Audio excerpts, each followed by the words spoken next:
I know you've been involved, since you brought up the repatriation. Yeah. You've been involved in that whole documentation and that whole acknowledgement of disparaging part of Detroit history, because that is probably one of the worst segments in Detroit history. Could you tell us a little bit about that? Well, I know that it's not as well known as it should be. It's never been taught in the schools, so it's never really been considered a part of Detroit history.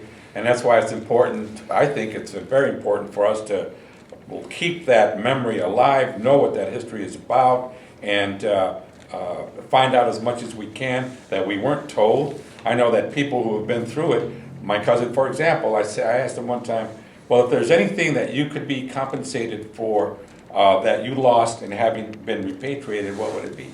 He said, I lost out on my education here in the States. Okay, so there's, it's very personal, and it's something that we need to make sure that it's developed and recorded, documented.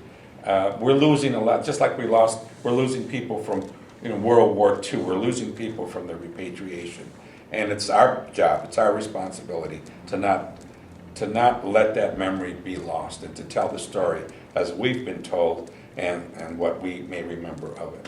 Couple things, because I do know that you were part of an effort that brought back Detroit Latinos to connect with their Mexican relatives in Mexico. Mm-hmm. And that was how long ago? There was a conference, a meeting? Yeah, 2004, we went, there was a group of us from Detroit, about 25 of us. We went to San Luis Potosi to a conference, to a symposium at the university there.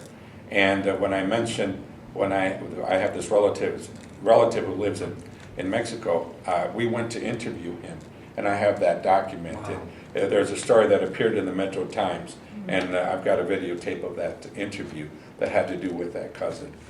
So yeah, we went to find out from the people who have been studying that, researching that in Mexico, the links, and they're there. They're there.